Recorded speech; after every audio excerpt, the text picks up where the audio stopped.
il y a 5 siècles, ben, l'Afrique nous donne cette histoire-là. L'Afrique représente cette culture, cette vision du monde, cette représentation que nous portons.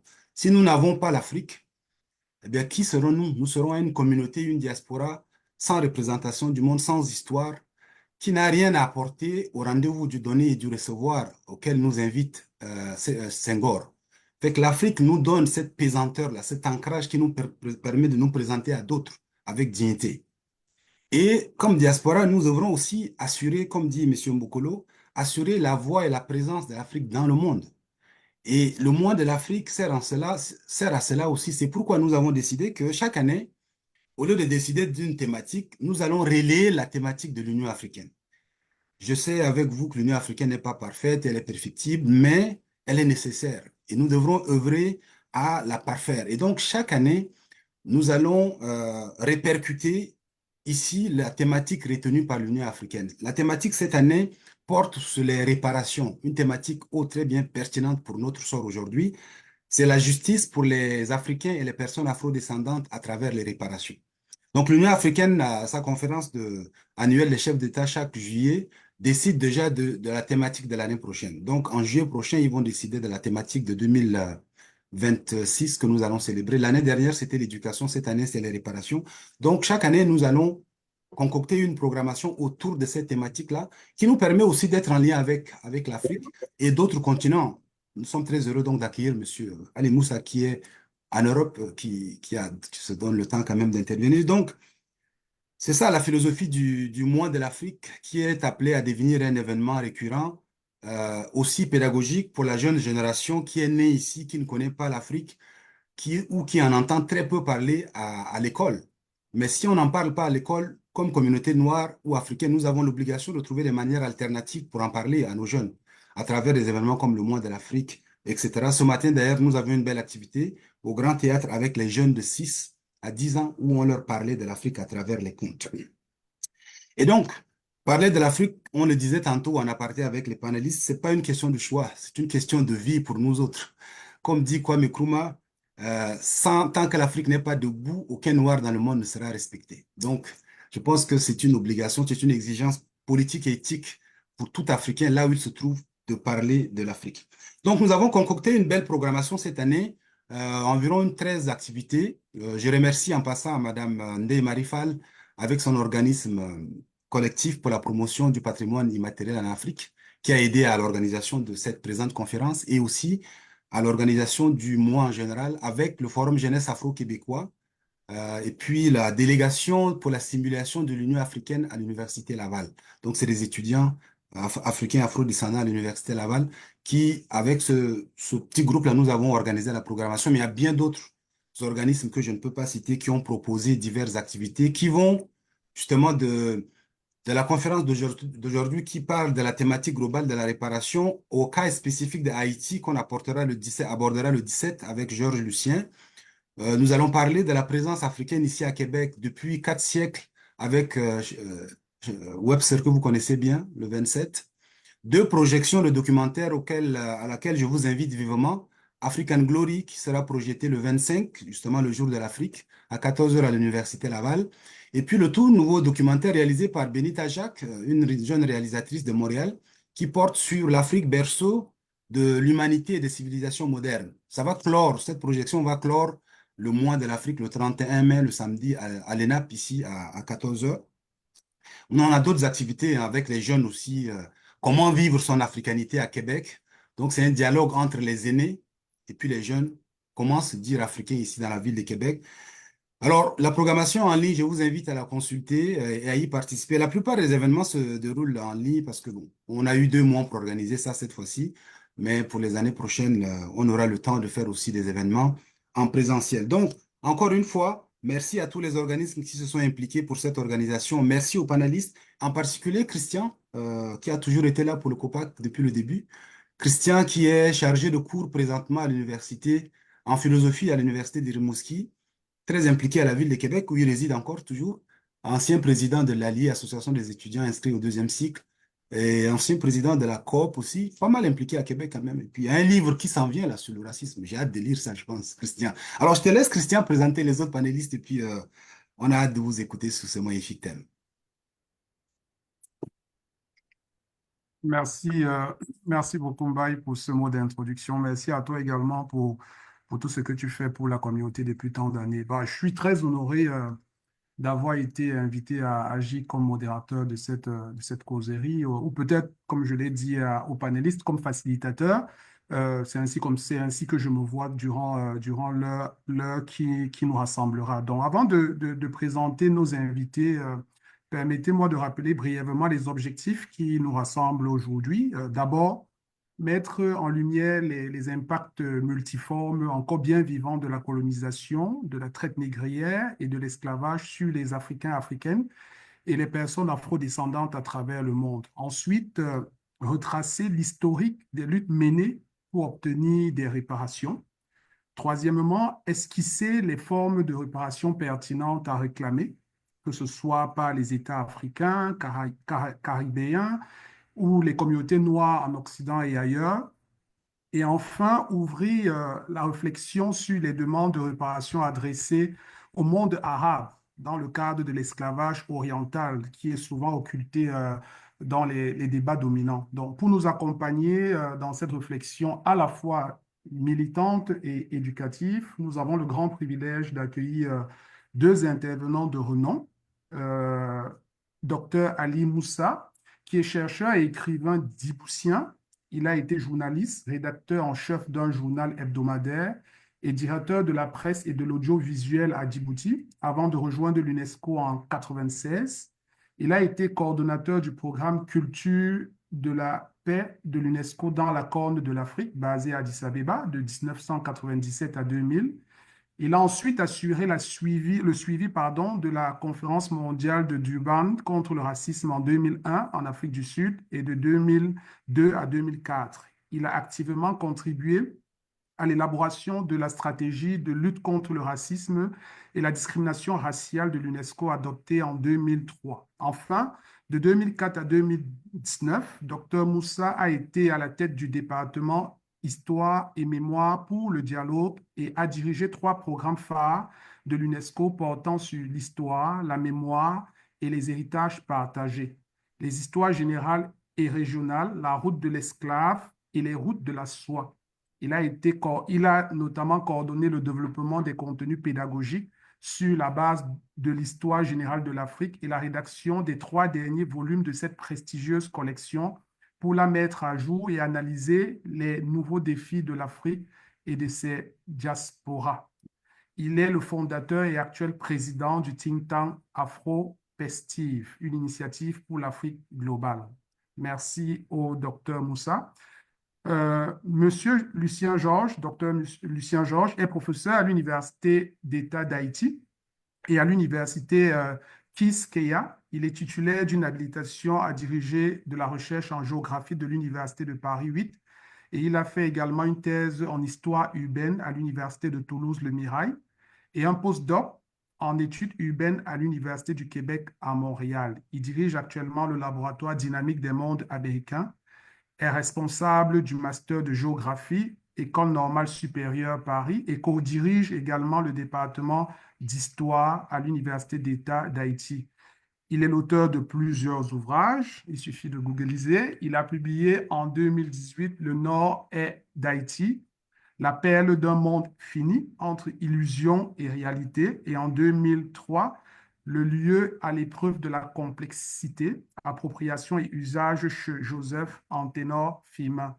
Merci à tous les deux d'avoir accepté de partager vos savoirs, vos analyses sur le sujet aussi fondamental et toujours d'actualité. Donc, avant d'entrer dans le vif du sujet aussi, nous commencerons, je vais présenter rapidement comment se déroulera la discussion, la causerie.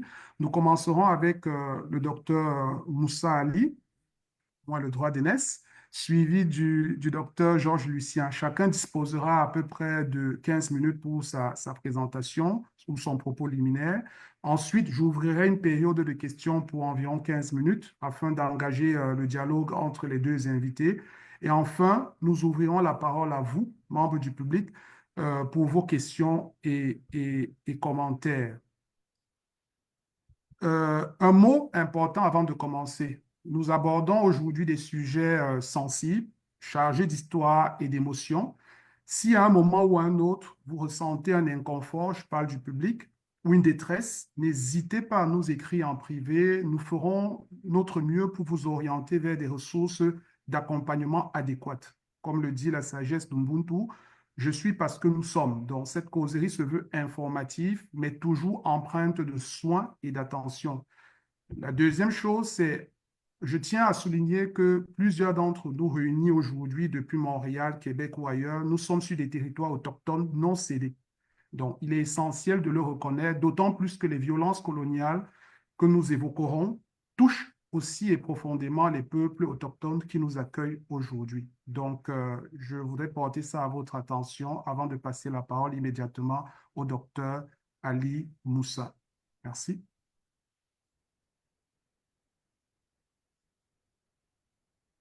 Votre... Merci beaucoup. Merci beaucoup de m'inviter à cette causerie inaugurale sur le thème choisi par l'Union africaine pour 2025, justice pour les Africains et les Afro-descendants à travers les réparations. La question des réparations liées à l'esclavage et à la colonisation s'inscrit dans une histoire plus vaste, celle des réparations consécutives à des violences de masse ciblant des groupes et des populations entières, tels que les génocides, les crimes contre l'humanité, les crimes de guerre, etc. La question des réparations, donc, ne concerne pas que les populations d'ascendance africaine. Elle a été posée dans de nombreux pays, en Allemagne, en Argentine, au Cambodge, au Chili, aux États-Unis, en Israël, au Japon, en Irak, etc. Concernant l'esclavage, l'idée de donner des réparations aux victimes n'est pas non plus nouvelle. La question a été posée avant même les abolitions de l'esclavage. On peut prendre l'exemple de deux capucins du XVIIe siècle, missionnaires dans les colonies espagnoles d'Amérique, qui ont été témoins des atrocités de l'esclavage. Dans leurs écrits datant de 1681 pour l'un et 1682 pour l'autre, qui avaient dérangé à l'époque leur hiérarchie, ils exigeaient déjà non seulement l'abolition immédiate de l'esclavage, mais aussi des réparations pour les victimes. Et ces réparations incluaient pour eux, et je cite, le paiement intégral des salaires dus aux esclaves pour leur travail, la restitution des terres qu'ils ont cultivées, des compensations pour les mauvais traitements et les souffrances endurées, et même des réparations pour les descendants des esclaves décédés. Donc, leur engagement précoce remet en cause cette idée répandue que les revendications de justice réparatrice seraient une invention moderne. Cela montre que dès le XVIIe siècle, des voix se sont élevées pour dénoncer l'esclavage comme moralement et religieusement inacceptable et réclamer des réparations pour les victimes. Mais il y a eu d'autres initiatives de réparation pour les victimes de l'esclavage juste après les abolitions. Je citerai juste en 1865, c'est-à-dire juste à la fin de la guerre de sécession aux États-Unis, il y a eu une politique sociale de redistribution et de réparation qu'on a appelée la politique de 40 acres et une mule, qui octroyait aux anciens esclaves aux États-Unis des terres arables de 16 hectares et des animaux pour refaire le vie. Malheureusement, cette proposition a été très rapidement suspendue après l'assassinat du président Lincoln. Alors, la question des réparations de l'esclavage, elle soulève plusieurs enjeux qu'il est important de savoir. D'abord, les enjeux éthiques. Est-il éthiquement possible d'ignorer ces crimes reconnus comme crimes contre l'humanité dont les conséquences expliquent l'état du monde et de nos sociétés contemporaines, telles que les injustices sociales, les discriminations, les exploitations et les dominations? Est-il éthiquement soutenable de ne pas réparer un des plus grands crimes de l'humanité alors que l'on a payé des réparations aux victimes d'autres crimes de l'histoire? Il y a aussi des enjeux juridiques. Peut-on demander réparation d'un crime qui s'est passé il y a plus d'un siècle et demi et qui, à l'époque, ne violait aucune norme juridique? Oui, mais est-il juridiquement possible de ne pas réparer un crime reconnu comme crime contre l'humanité, c'est-à-dire, et qui de ce fait est devenu imprescriptible, comme d'autres crimes de l'histoire qui, eux, ont abouti à des réparations. Quel argument juridique pourrait-on avancer pour justifier pourquoi ce crime contre l'humanité particulier ne peut pas être réparé? Enfin, il y a des enjeux pratiques. Si oui, s'il doit y avoir réparation, que doit-on réparer? Comment doit-on le réparer? À qui doit-on réparer? Et quelle forme ces réparations peuvent prendre? Le grand paradoxe des réparations des crimes de l'esclavage, c'est qu'il y a eu réparation, mais elles ont été données aux mauvaises personnes, c'est-à-dire aux perpétuateurs du crime pour les dédommager.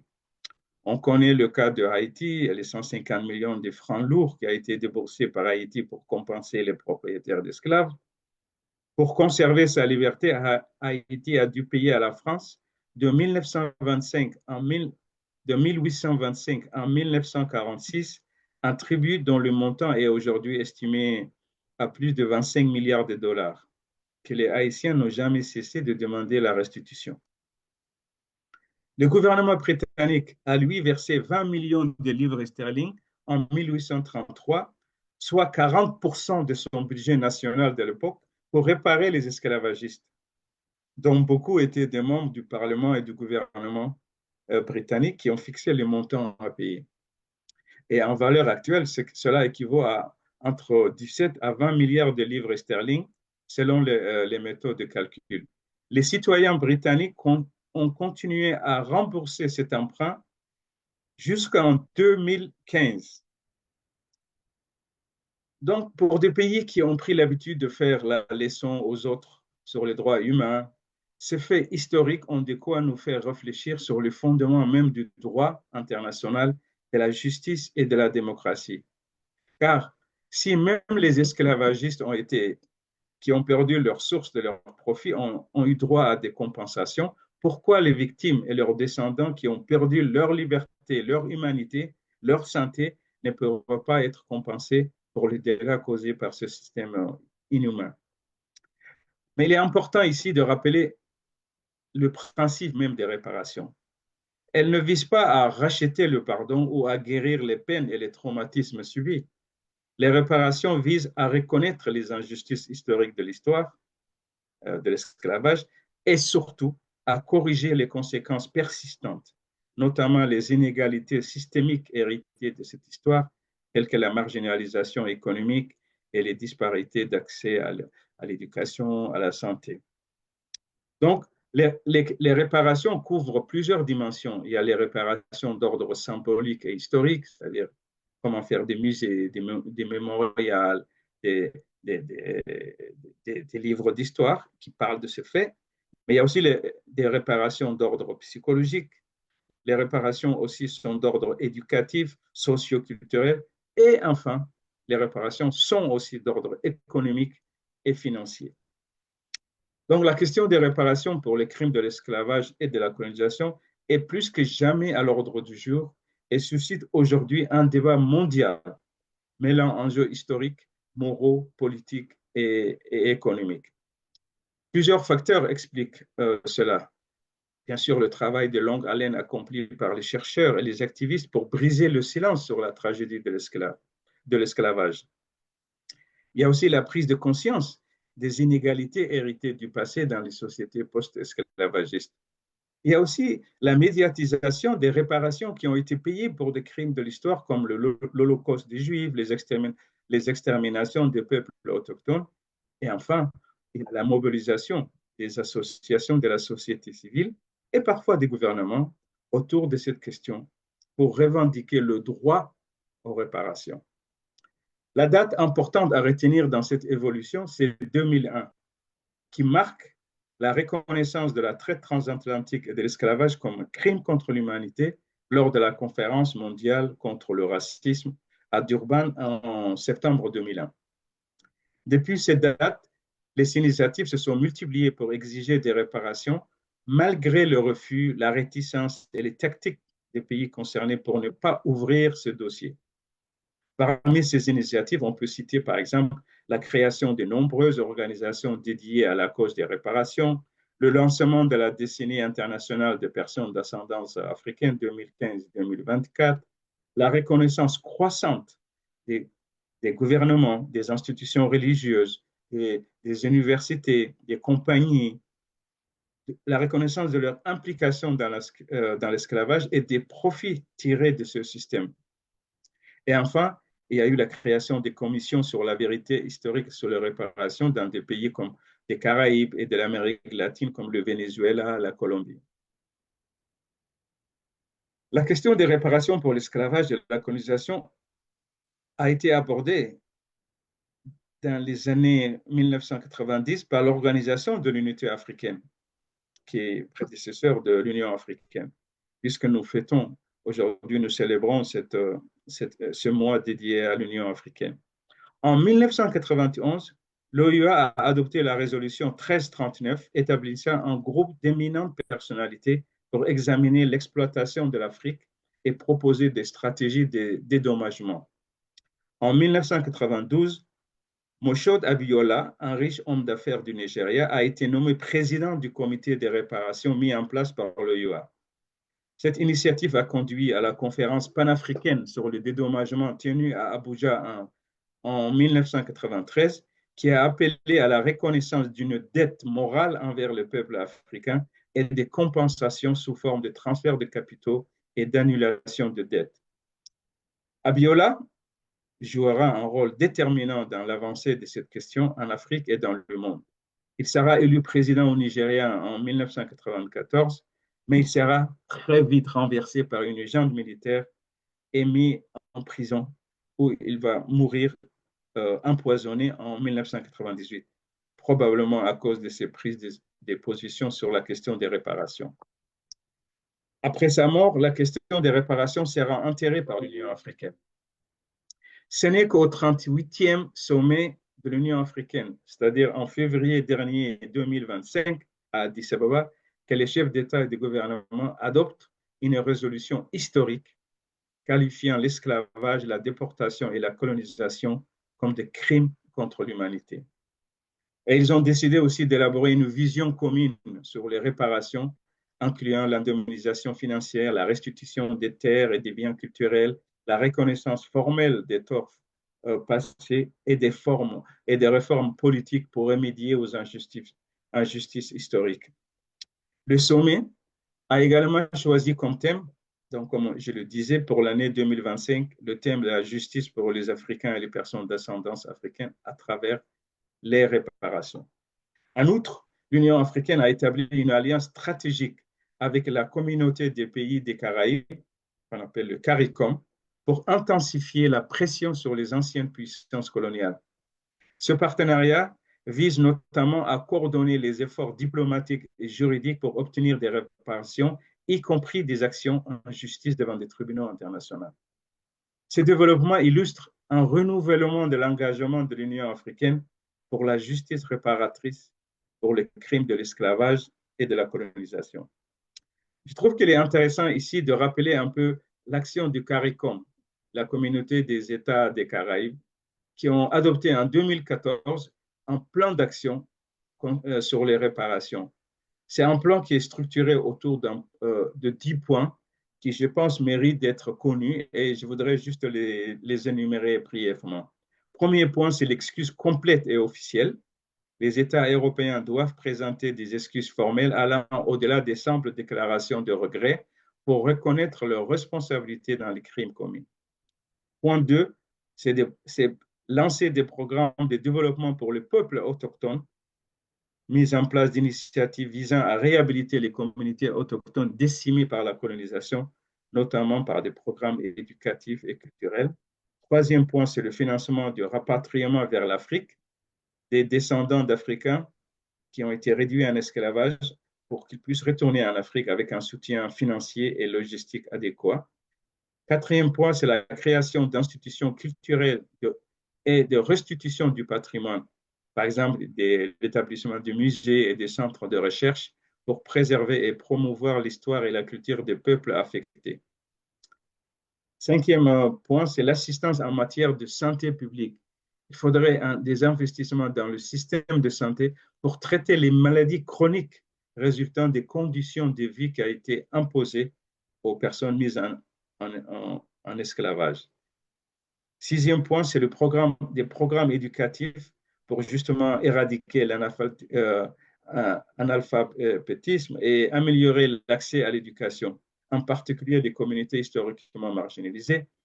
Septième point, c'est le renforcement des échanges culturels et historiques entre les Caraïbes et l'Afrique pour renforcer les liens culturels et historiques et favoriser une meilleure compréhension mutuelle. Huitième point, c'est la réhabilitation psychologique, des programmes de soutien psychologique pour traiter les traumatismes intergénérationnels causés par l'esclavage et la colonisation. Le neuvième, c'est le droit au développement via la technologie avec le transfert des technologies de soutien au développement technologique pour combler le retard causé par des siècles d'exploitation. Et enfin, le dixième point, c'est l'annulation de la dette et les compensations financières. Donc, depuis l'adoption de ce plan, le CARICOM a établi des comités nationaux sur les réparations dans chaque État et qui est coordonné par une commission des réparations qui a été mise en place par le CARICOM. Alors, la question des réparations, pour moi, peut devenir un outil stratégique et politique puissant à plusieurs niveaux, tant sur la scène internationale que dans les politiques nationales. Elle permettrait de renforcer l'unité et la solidarité entre l'Afrique et ses diasporas par l'élaboration d'une position commune panafricaine et d'une doctrine commune sur les réparations, par la réappropriation historique pour contrer les récits dominants occidentaux sur la construction du monde moderne, par la mobilisation de l'opinion publique africaine et diasporique. Cette question peut aussi servir d'un levier diplomatique et économique du soft power de pays africains et de la diaspora. Par exemple, par la constitution d'un dossier complet présentant tous les manquements éthiques, juridiques et politiques des Occidentaux qui aiment bien faire la liaison aux autres et à tout le monde. Cela permettrait de maintenir la pression sur les ex-puissances coloniales lors des négociations dans les forums internationaux, notamment à l'ONU, pour obtenir des compensations, des annulations des dettes. La demande des réparations, donc, est un dossier qui aussi aiderait à faire avancer un agenda géopolitique visant, par exemple, à obtenir un siège permanent pour l'Afrique au Conseil de sécurité de l'ONU ou un tribunal international spécial sur les crimes coloniaux, ou alors des conditions d'investissement équitables, et enfin la restitution des œuvres qui ont été pillées. Donc, je voudrais terminer sur les pièges que nous devrions éviter pour que la question des réparations devienne réellement un agenda politique et stratégique pour l'Afrique globale. L'Afrique globale, c'est l'Afrique et ses diasporas. J'en citerai que 7 que je vais mentionner brièvement. Il y a d'abord le piège de la co-responsabilité des Africains dans la traite et l'esclavage. C'est une vieille tactique utilisée pour déculpabiliser les Occidentaux et créer la division entre les Africains et la diaspora. On connaît cette question, il faut avoir une réponse claire par rapport à cette question.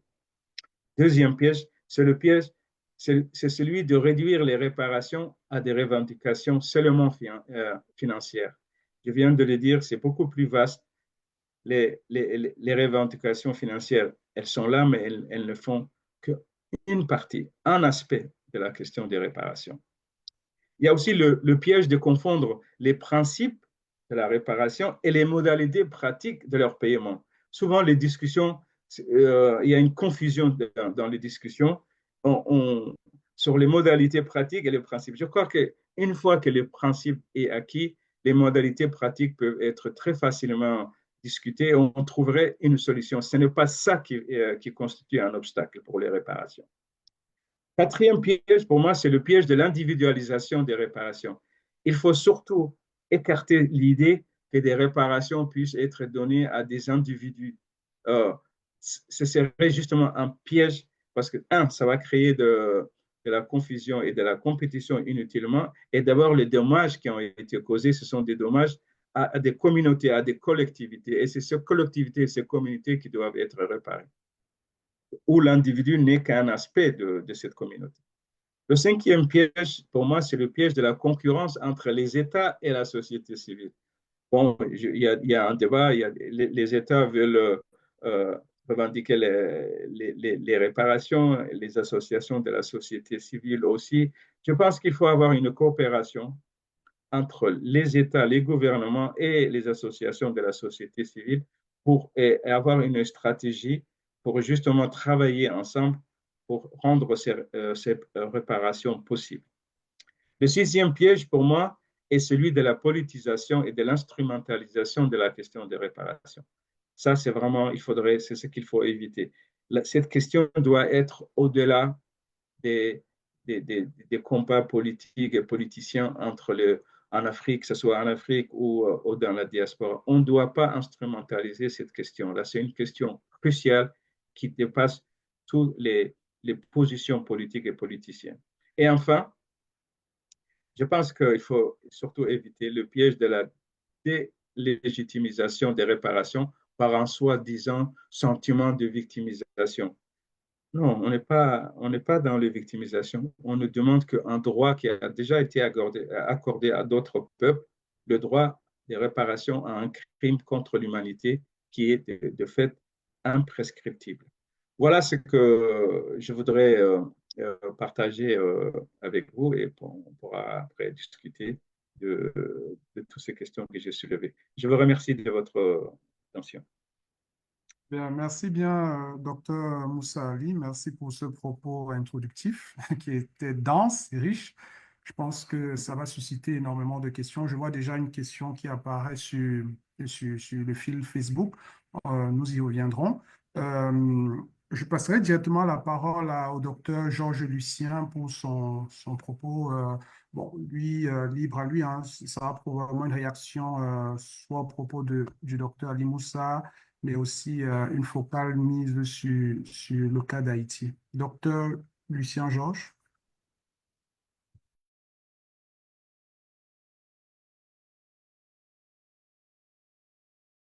Peut-être le micro.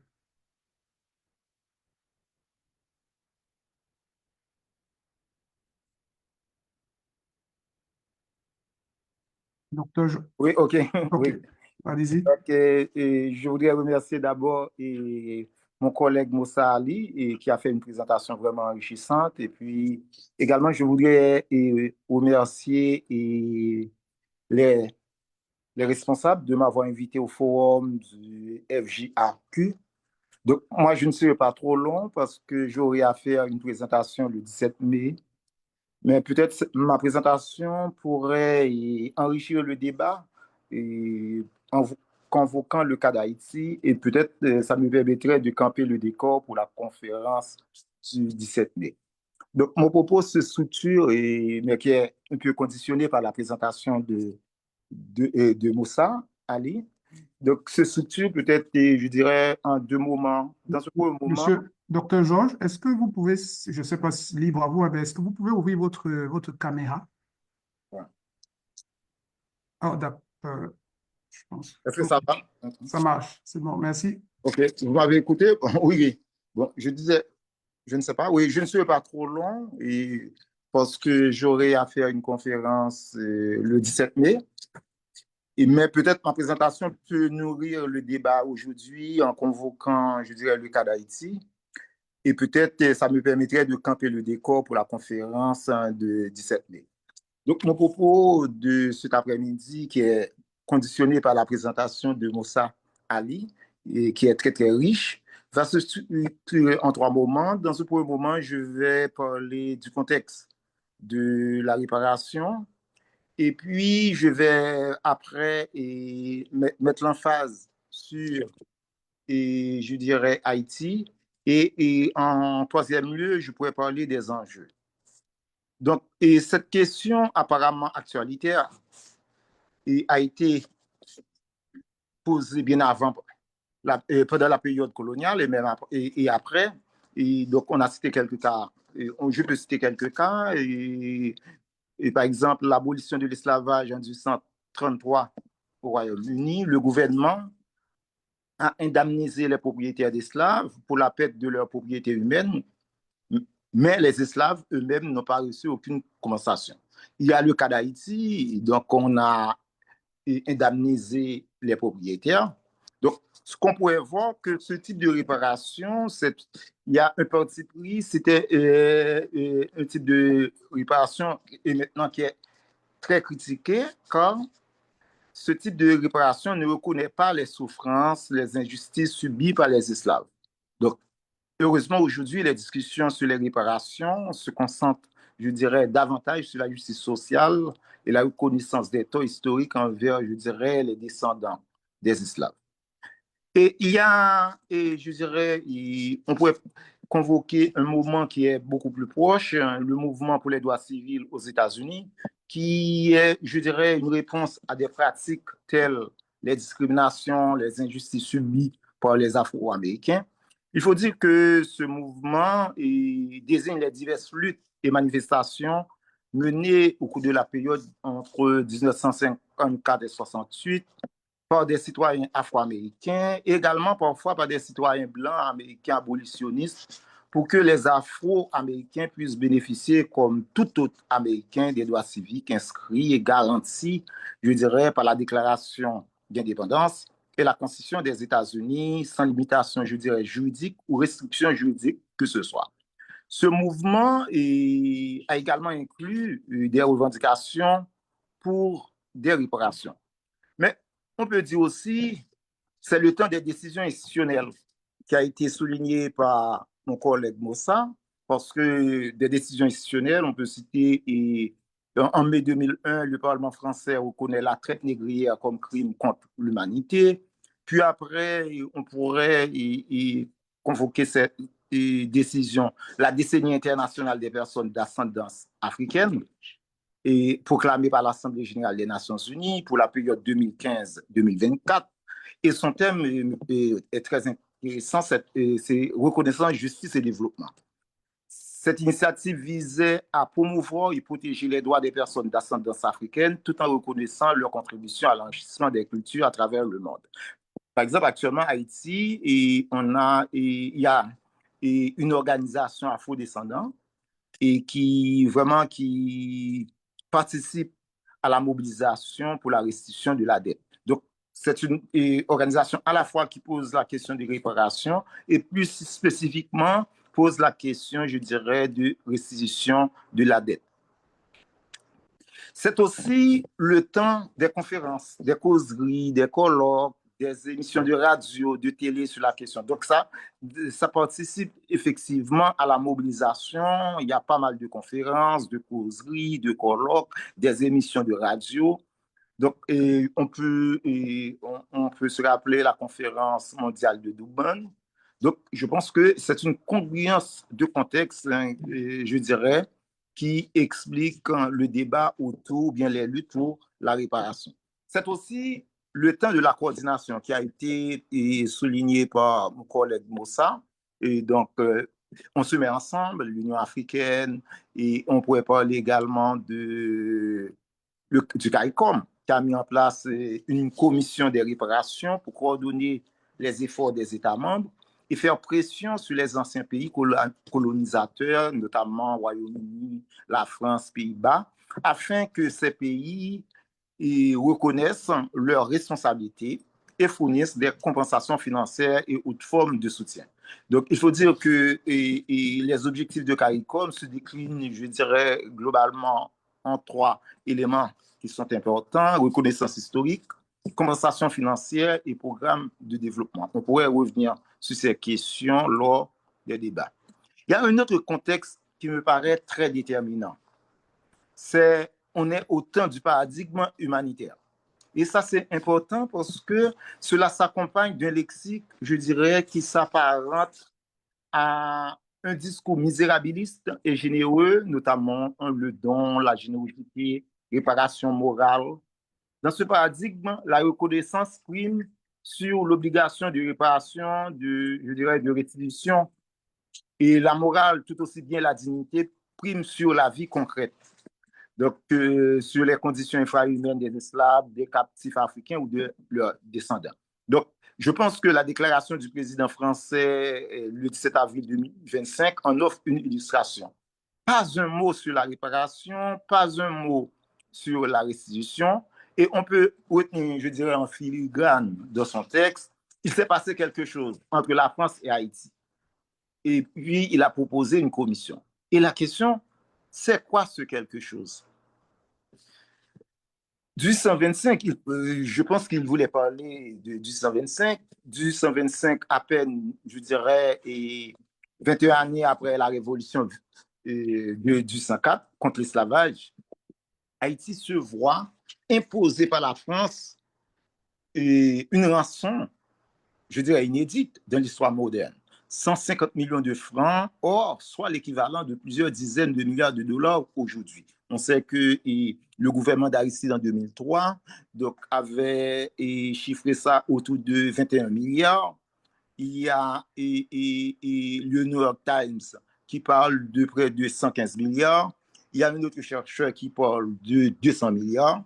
Et de plus, on n'a pas encore estimé le demi-doigt. Demi-doigt, c'est le fait que dans l'ordonnance de 1825, les produits qui viennent de la France, donc en ce qui a trait au taux et les taxes, c'est 50%. Donc, on doit enlever 50%. Et de même, si des produits, des denrées qui sortent d'Haïti pour aller en France. Jusqu'à présent, on n'a pas encore calculé, et je dirais, ce montant-là.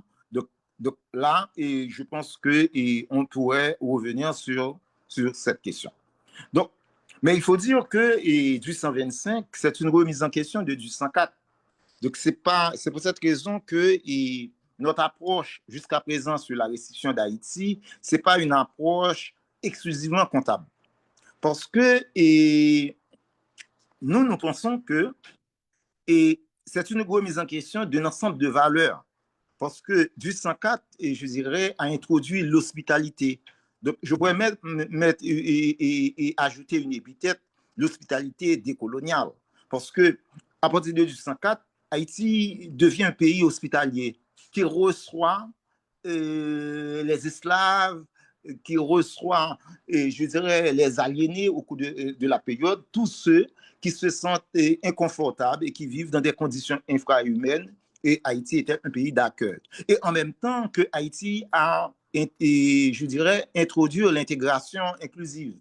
On a intégré les Polonais, les Français, indépendamment de la couleur. Également des Noirs américains, des gens, des gens qui viennent de l'Amérique latine. Donc, Haïti a intégré. Et Haïti a introduit, je dirais, la solidarité internationale. Donc, Haïti a aidé la République dominicaine à côté, donc, pour prendre son indépendance. Haïti a aidé les pays de l'Amérique latine et Haïti a aidé la Grèce, par exemple. Donc, Haïti a, je dirais, réhabilité les autochtones. D'ailleurs, le nom d'Haïti, c'est le nom qu'il y avait avant la présence des Occidentaux en Amérique. Donc, le fait que de dénommer le pays Haïti, c'est à la fois reconnaître le génocide, c'est à la fois reconnaître les pratiques des Occidentaux quand ils s'inscrivent dans la logique d'accumulation, mais c'est en même temps reconnaître les modes de vie des Indiens. On parlait de communisme primitif parce que c'est une organisation sociale qui était axée sur le bien-être de tous. Donc, et à partir de cela, que du 104 a même suggéré une nouvelle périodisation, une périodisation qui ne part pas seulement à partir de 1492, c'est même avant je dirais même avant 1492. Autrement dit, Haïti, c'est l'histoire, je dirais, des opprimés. Donc, on tient compte à la fois des autochtones et également des captifs africains. Donc, il y a un enjeu, je dirais, en ce qui a trait à la restitution pour Haïti, parce que restituer Haïti, c'est ouvrir la porte pour la lutte, pour la réparation. Donc, ça, c'est un enjeu, parce que si on arrive à restituer Haïti, ce serait un précédent. Et c'est ce qui explique l'hésitation et aussi du gouvernement français. Et en même temps, un autre enjeu qui est, je dirais, un peu différent lorsqu'on parle de réparation, c'est que les classes sociales haïtiennes ne sont pas égales devant la rançon. C'est-à-dire qu'il y a la classe et je dirais la bourgeoisie émergente au début du 19e siècle qui ont pu, je dirais, tirer son épingle. C'est-à-dire qu'il a pu profiter de cela. Donc, ce qui fait qu'on pense que nous, et en tout cas c'est ce que je pense, on n'a pas une approche seulement comptable. Il faudrait bien que les masses populaires arrivent à s'approprier du symbolisme de 1804. Et les masses populaires doivent être actrices dans la lutte pour la restitution. Parce qu'on peut avoir la restitution et ça dépendra de la distribution. Ça dépendra et où on va investir. Où on va investir. Alors et c'est pour cette raison que ce n'est pas seulement commémorer du 125-2025, c'est pas seulement en parler, mais c'est aussi discuter avec les gens, discuter dans les différents milieux de ce qui a été du 125, mais également c'est de discuter autour des modes de gestion et je dirais du montant, si on arrive à restituer l'argent. Autrement dit, c'est de discuter comment monter un budget participatif. Parce qu'on peut recevoir de l'argent et puis l'argent est investi pour renforcer les infrastructures et soit de la bourgeoisie locale ou bien de la bourgeoisie internationale. Ceci dit, il y a beaucoup d'enjeux. Bon, j'espère, je vais vous laisser sur votre faim. Éventuellement, pendant le débat, on essaiera d'étancher votre soif. Merci. Merci bien, docteur Georges Lucien. Merci pour le propos. Je pense qu'effectivement, lors de la période de discussion, vous aurez l'occasion de revenir sur un certain nombre de points. Il y a déjà une série de questions qui arrivent. Bon, comme je l'ai annoncé, je vais ouvrir le bal des questions. Je voudrais revenir d'entrée de jeu sur l'élément lié à la victimisation, hein. Très souvent, lorsqu'on aborde la question des réparations, on a quasiment, même au niveau des personnes afrodescendantes, intériorisé l'idée selon laquelle ce serait une stratégie, ce serait une victimisation permanente, on serait un peu, comment dirais-je, bercé par un passé autre. On devrait plutôt penser à autre chose, hein, c'est-à-dire dépasser cette question-là, regarder vers l'avenir. Alors, je voudrais vous poser cette question. Je pense que le docteur Ali Moussa en a parlé brièvement dans les pièges à éviter, mais est-ce que vous pouvez revenir sur cette question? Quelle est la réponse qu'on pourrait apporter à cet argument qui, comme je le rappelle, vient souvent du monde occidental, mais vient aussi des personnes afrodescendantes qui fatalement ont intériorisé en quelque sorte ce discours en lien avec la victimisation. Donc ça, c'est la première question. Et puis, bon, je vous inviterai, s'il vous plaît, chers panélistes, à être bref pour qu'on puisse donner la parole à plusieurs autres personnes par la suite. La deuxième question, c'est effectivement en lien avec l'approche comptable, hein. C'est-à-dire que dans l'imaginaire, quelquefois, c'est comme si parler de réparation pourrait se réduire tout simplement à une approche comptable en termes financiers. Et pourtant, aussi bien le docteur Ali que le docteur Georges, vous avez évoqué d'autres aspects, hein. Ça ne se réduirait pas simplement, ça ne se réduit pas simplement aux aspects comptables. Donc, je voudrais vous entendre un peu plus davantage là-dessus, notamment en lien avec la restitution des œuvres d'art. On a eu toute une commission, au moins entre l'Afrique et certains pays africains, pardon, et la France, notamment mené un rapport rédigé entre autres par Philwin Sarr, le philosophe sénégalais. Donc, j'aimerais vous entendre aussi. Oui, on ne saurait réduire la question des réparations à une approche purement comptable. Alors, mais quand on parle de réparation, donc, qu'est-ce qu'il faut encore mettre de l'avant? Et puis, comme je le disais d'entrée de jeu, quelle réponse pourrait-on donner à l'accusation, entre guillemets, de victimisation? Bon. Alors, la première question sur la victimisation. quand le reproche vient des autres, il faut, bien sûr, ça fait partie on dit ça fait partie de la guerre. Oui, on vous rejette de la victimisation parce que vous demandez à ce que certains crimes de l'histoire soient reconnus. Ces mêmes personnes qui vous rejettent l'argument de la victimisation, jamais ils oseraient le dire aux Juifs, à ceux qui demandent chaque année, je ne sais pas combien de fois, on doit faire des journées à commémorer et personne n'ose leur dire qu'ils font de la victimisation. Donc, c'est déjà, on voit encore le fameux deux poids, deux mesures. OK? Donc, à eux, je pense faut leur répondre, il faut dire non. On ne demande pas, on n'est pas dans la victimisation, on demande la justice.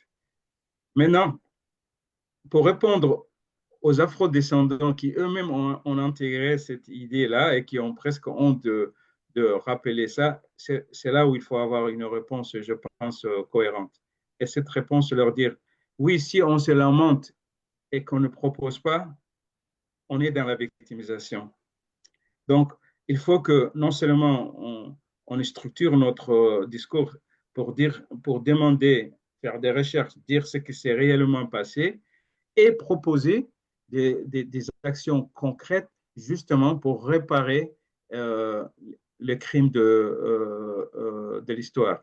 Donc, on n'est pas dans ce n'est pas être dans la victimisation que parler que comprendre ce qui s'est passé. Parce que quand on dit c'est passé, mais non, ce n'est pas passé. Le problème, c'est que ça n'est pas passé.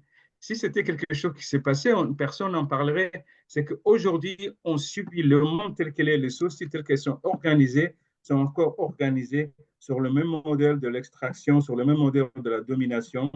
Et, et si les populations d'ascendance africaine partout dans le monde, y compris en Afrique, sont dans des positions désastreuses, c'est parce que ils ont, il y a une reproduction de l'injustice et de la domination. Donc, je pense que pour les personnes d'ascendance africaine, c'est un danger de tomber dans ce genre justement de pièges que nous tendent ceux qui ne veulent pas qu'on parle de cette histoire-là. Maintenant, pour la question des réparations, justement, je l'ai cité, la question des réparations ne doit pas être réduite à une question comptable. Et d'ailleurs, en attendant que cette question comptable se réglera, il faudrait faire avancer certains dossiers qui peuvent plus facilement se régler, comme par exemple la création du musée où on parle de cette question, la mise en place des mémorials, de places, le changement des noms des rues, des programmes, intégrer ça dans les programmes éducatifs et tout cela. Il y a des choses qu'on doit faire en attendant que les réparations financières puissent faire. Vous savez, les réparations financières, dans tous les cas où il y a eu réparation financière, c'est parce qu'il y a eu des rapports de pouvoir qui ont changé. Si on a compensé les Juifs, c'est parce que les Allemands étaient obligés, c'est parce qu'ils étaient vaincus. Si les Japonais ont été obligés de payer des réparations, c'est parce qu'ils étaient vaincus. Quand l'Irak, on a obligé Saddam Hussein, l'Irak de payer, c'est parce qu'ils avaient été vaincus. Donc, les réparations financières viennent de rapports de force et de rapports de force militaire.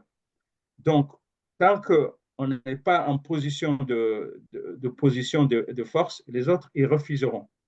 Cependant, donc, il faut avoir une stratégie multiple. C'est pour ça que la réduire à l'aspect financier, ça va être contre-productif puisque ça n'avancera pas parce qu'on n'est pas encore dans une situation de rapport de force pour exiger quoi que ce soit. Donc, en attendant, il faut déjà changer les mentalités, faire entrer ça dans l'histoire, créer des musées, et tout ça va y contribuer jusqu'au jour où il y aura suffisamment de prise de conscience pour qu'il y aura suffisamment de rapports de force pour exiger les réparations. C'est tout simplement aussi pour une question de tactique et de stratégie. Il faudrait ne pas réduire les réparations à un aspect comptable. Merci, Dr. Georges. Oui, bon, donc je pourrais y proposer quelques éléments en plus. Et donc, je pense que dès qu'on parle de cela, et je dirais que c'est une construction, parce que c'est un argument, je dirais, qu'on utilise pour freiner l'élan pour la lutte de réparation. C'est-à-dire le fait qu'on revient toujours sur le passé, c'est une manière de contenir, je dirais, la mobilisation. Mais je dis également c'est une construction parce que, et actuellement dans les universités, les grilles de lecture portent surtout sur les manifestations des problèmes. Donc, on n'essaie pas de saisir les racines des problèmes. Donc, autrement dit, lorsqu'on nous parle de sous-développement à l'école, on nous donne des indicateurs, tout ça, c'est-à-dire on met l'emphase sur les problèmes. Par exemple, on travaille sur des quartiers, que ce soit des quartiers précaires, donc on essaie de voir les problèmes auxquels sont confrontés ces quartiers. Mais les racines, on n'en parle pas. Les politiques néolibérales ou bien je ne sais pas. Donc, c'est-à-dire que de plus en plus, on a une grille de lecture qui essaie de comprendre le phénomène, mais surtout en mettant l'accent sur la manifestation, sur les manifestations du fait, je dirais, du phénomène. Et, donc, et en ce sens, et la population, et surtout ceux qui sont dans les universités, la plupart d'entre eux, donc, et généralement, ils expliquent les phénomènes à partir du présent. Et je pense que la méthode qui est importante pour comprendre les phénomènes, c'est une méthode de régression-progression. C'est-à-dire qu'on revient sur le passé, il y a un va-et-vient entre le passé et le présent. Donc, c'est-à-dire qu'il y a un discours pour faire abstraction du passé, et ce discours donc, est construit surtout par des universitaires et indépendamment je dirais indépendamment des disciplines. Donc, le plus souvent, nos jeunes universitaires n'arrivent pas à établir ou bien ne se rendent pas compte qu'il y a une corrélation entre le sous-développement et le développement. Donc, le défrichement qu'on a connu en Amérique dans les colonies, ce défrichement est lié, s'inscrit dans la logique d'accumulation. Ce qui fait que la France est ce qu'elle est aujourd'hui et Haïti est ce qu'elle est aujourd'hui. Donc, il y a tout un travail qui a été fait et supporté par un ensemble de travaux, je dirais, universitaires. Un autre élément, bon, là, je vais parler un peu de la dette. Et donc, dans notre cas, et pour du 125, on ne parle pas de dette, on parle de rançon. Parce que dès qu'on parle de dette, il y avait une transaction, il n'y avait rien. Donc, c'est-à-dire, c'était imposé, je dirais, et par la France. Mais dans le même temps, il faut dire que et l'ordonnance de 1825, c'est une forme de gestion d'un ensemble de contradictions. Il y a la contradiction en France entre, je dirais, le fait que Haïti a pris son indépendance, et on sait qu'avant 1789, 40% du sucre consommé dans le monde venait de cette colonie.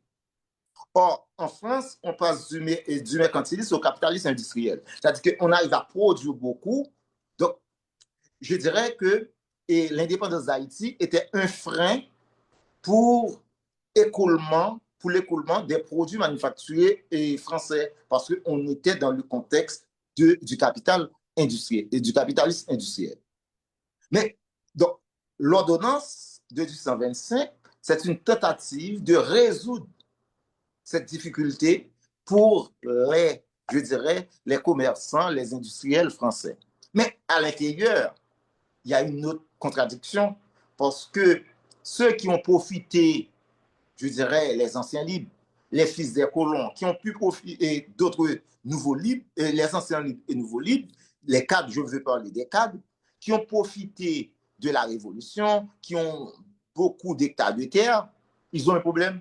C'est-à-dire que la non-reconnaissance d'Haïti est un obstacle pour l'écoulement de leurs produits. Donc, autrement dit, 1825, c'est une manière de résoudre cette contradiction.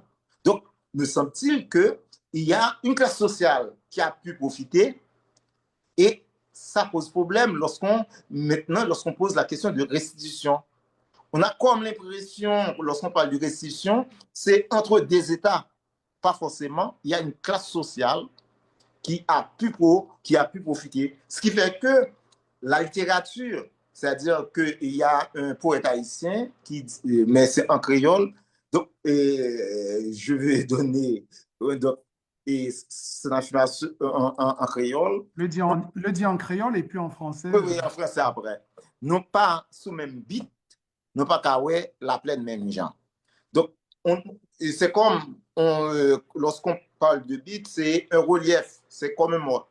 Donc, si vous êtes, je ne sais pas, à Ottawa et moi, je suis au Québec, donc si on regarde un phénomène, on ne voit pas ce phénomène forcément de la même manière.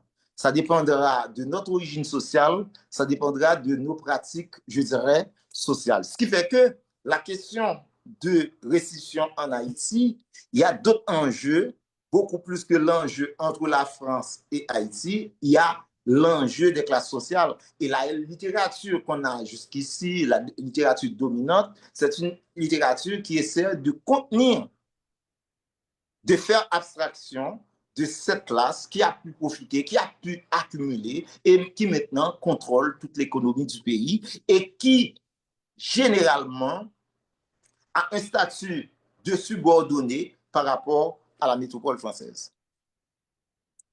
Et est-ce qu'il y avait une autre question? Bon, Non, non, je comprends bien, ouais, d'autant plus que Dr. Ali disait justement que dans les pièges qu'il faut éviter, c'est l'individualisation, parce ouais, qu'il ouais, faut ouais. tenir compte effectivement des dynamiques internes. Alors, je pense qu'il y a déjà pas mal de questions de la part du public. Je vais vous poser à chacun une question et puis on va ouvrir le bal des questions au public. Au docteur Moussa, je pense que peut-être, est-ce que vous pouvez aborder la question de l'esclavage, enfin, c'est très, très large là, mais la question des réparations en lien avec l'esclavage dans le monde oriental. Parce que souvent, cette question de l'esclavage dans le monde oriental est subsumée ou bien effacée, invisibilisée en quelque sorte. Mais je pense qu'il faudrait peut-être rapidement dire un mot là-dessus, mais aussi nous dire comment est-ce que la question pourrait se poser là-dessus tout en tenant compte du temps qui nous est imparti. Et au docteur Georges, je voudrais vous entendre sur un aspect qui me semble aussi être un aspect d'actualité. Aujourd'hui, on observe, et je ne pense pas, comment dire, vous apprendre quoi que ce soit là-dessus, une montée du fascisme à travers le monde occidental, hein, c'est-à-dire qu'une droitisation extrême des opinions et tout ça et autres. Alors, moi, ma question, c'est de savoir, avec des récits révisionnistes, hein, où on parle quasiment des bienfaits de la colonisation, etc., etc. Donc, il y a une remise en question, finalement, de tout ce qui progressivement s'est établi comme des faits historiques factuels, démontrés, argumentés, archivés. Alors, il y a derrière cette remise en question aussi une volonté je crois, hein, de nier, par exemple, les revendications des subalternes d'hier qui demandent finalement réparation. Alors, dans ce contexte-là de montée du fascisme, comment est-ce qu'on pourrait aborder encore stratégiquement cette question liée justement aux réparations? Ça, c'est pour le docteur Georges, mais je commencerai par le docteur Moussa Ali sur la question de l'esclavage et des réparations dans le monde occidental. Très rapidement, merci. Oui. Bon, la question de l'esclavage dans le monde oriental, d'ailleurs, on a eu du mal un peu à nommer ce monde-là. Parce que si on dit l'esclavage dans le monde musulman, on prend la religion, hein. On ne dit pas l'esclavage dans le monde chrétien. Donc, ce qui n'est. Et, et si on dit dans le monde arabe, là, on prend une ethnicité, ce qui n'est pas. C'est pour ça qu'on a dit l'esclavage oriental qui couvre la transsaharienne, l'esclavage autour de la mer Rouge, l'esclavage de l'océan Indien, dans le Golfe et tout ça. Donc, la première chose, c'est d'abord le tabou, il est encore complet et le silence, il est encore assez. Même si ces dernières années, il y a eu de plus en plus de recherches sur cette question-là. Alors, les pouvoirs dans ce monde, complètement, ils rejettent cette idée selon des prétextes fallacieux, dont un, c'est de dire, ah non, dans le monde musulman, l'islam, c'était l'esclavage en terre d'islam était plus doux, était différent. Et quand j'étais à la route de l'esclave, je leur disais, d'accord, bon, mais pourquoi vous ne laissez pas les chercheurs justement montrer en quoi l'esclavage dans le monde arabo-musulman était différent de celui de l'Atlantique? Pourquoi vous bloquez tout? laisser faire qu'on voit. C'est sûr, il y a eu des différences énormes par rapport à l'esclavage atlantique. Par exemple, le fait que dans l'esclavage dans le oriental, il était possible d'échapper à l'esclavage à travers de mariages. Les enfants pourraient échapper, les descendants de maîtres avec des femmes esclaves, les enfants pourraient échapper. Il y a beaucoup de choses différentes. Donc, c'est vrai que déjà, il faut augmenter la, la recherche pour un peu mieux comprendre comment ça s'est réellement passé. Deuxièmement, contrairement à l'esclavage transatlantique, où les mêmes États qui ont pratiqué sont aussi des États dominants, qui ont été aussi des États colonisateurs, qui ont continué en fait sur une autre forme, l'exploitation avec la colonisation. Dans le monde oriental, ces sociétés elles-mêmes ont subi la colonisation, ont été complètement défaits. Et maintenant, tout le Proche-Orient et tout ça, ce sont des fabrications qui ont été faites avec les concurrences, les grands jeux entre la Grande-Bretagne, la France, après les Américains qui sont venus. Donc, c'est beaucoup plus complexe. Donc, je pense que pour le moment, aucun de ces pays ne peut même envisager à ce qu'il y a eu de l'esclavage. Donc, il faut commencer euh, euh, par, euh, par la recherche et il faut vraiment essayer, en connaissant un peu mieux comment ça s'est réellement passé, qu'on pourrait aussi élaborer une stratégie pour demander aussi des réparations pour les populations d'origine africaine qui ont été dominées dans ce monde. Merci, monsieur Dr. Moussa. Dr. Georges, sur la deuxième question. Oui, et moi je dirais que le fascisme, et donc j'emprunte cette définition de Bertolt Brecht, le fascisme, c'est, je dirais, la démocratie en temps de crise. On ne vous voit plus, hein. Je ne sais pas si c'est simplement Ouais. chez moi. Ah, ok. Oui, je dirais que le fascisme, c'est la démocratie occidentale en temps de crise. Parce que c'est quoi le fascisme? C'est un mouvement politique, je dirais, autoritaire. Et ça a émergé en Europe immédiatement après la Deuxième Guerre mondiale. Mais le contexte, c'était quoi? C'est-à-dire, ces pays européens faisaient face à des difficultés énormes, crise économique. C'est du même ou pareil maintenant. Et puis, l'autre caractéristique du fascisme, c'est la propagande. C'est-à-dire, la propagande, c'est arriver à manipuler l'opinion publique pour occulter, pour cacher les véritables problèmes. Par exemple, au Canada, lorsqu'on parle de problèmes de logement, donc, ce sont les étrangers. Et parmi les étrangers, il y a les afro-descendants. Lorsqu'on parle de problèmes de logement en France ou bien aux États-Unis, c'est du même ou pareil. C'est-à-dire, ça fonctionne avec, et je dirais, avec la propagande. Par exemple, il y a eu les élections cette semaine au Canada. On ne parle que de taux. Ouais. Donc, c'est-à-dire que les taxes, on parle des taxes. Alors que les problèmes auxquels sont confrontées les populations, notamment problèmes c'est-à-dire de pouvoir d'achat, problèmes de logement, tous ces problèmes sont occultés par d'autres problèmes qui sont des problèmes généralisants. Donc, c'est une manière d'occulter la crise. Et c'était ça après la Première Guerre mondiale. Donc, c'est du même au pareil. Ce qui fait que on arrive à occulter même les mouvements sociaux, les revendications, notamment tout ce qui est réparation ou bien les mobilisations des classes populaires des différents pays du Nord. Donc, Oui, Docteur Georges, peut-être une précision pour être plus, peut-être je n'ai pas été assez précis, mais pour moi, quand je parlais de fascisme, c'est parce que le mouvement fasciste, ou du moins la droitisation extrême au niveau occidental, essaye de gagner une bataille, hein, la bataille à laquelle nous invitait Gramsci, c'est-à-dire la bataille culturelle. On se voit bien que elle essaye de contrôler les universités, parce que c'est dans les universités, avec tout l'anti-wokisme, etc., essayer de contrôler les universités, de les mettre au pas, précisément parce que c'est parfois dans ces lieux-là que se sont finalement établies les questions de réparation. Alors, je me posais la question de savoir, dans ce contexte-là, stratégiquement, comment est-ce qu'on pourrait aborder, puisqu'il y a une sorte de volonté en réalité de contrôler le discours autour de ces questions-là, de contrôler les universités, de soi-disant lutter contre le wokisme, mais finalement en interdisant ce qu'on prétend dénoncer. Enfin, bref, c'est plus Mais par rapport à ça. et c'est la crise qui fait peur.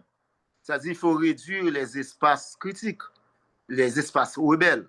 Mais ce n'est pas différent. Il suffit d'aller voir ce qui s'était passé, que ce soit en Italie, que ce soit avec Mussolini, que ce soit l'Allemagne avec Hitler, que ce soit et l'Espagne avec Franco, ou bien les dictatures et après, que ce soit en Amérique.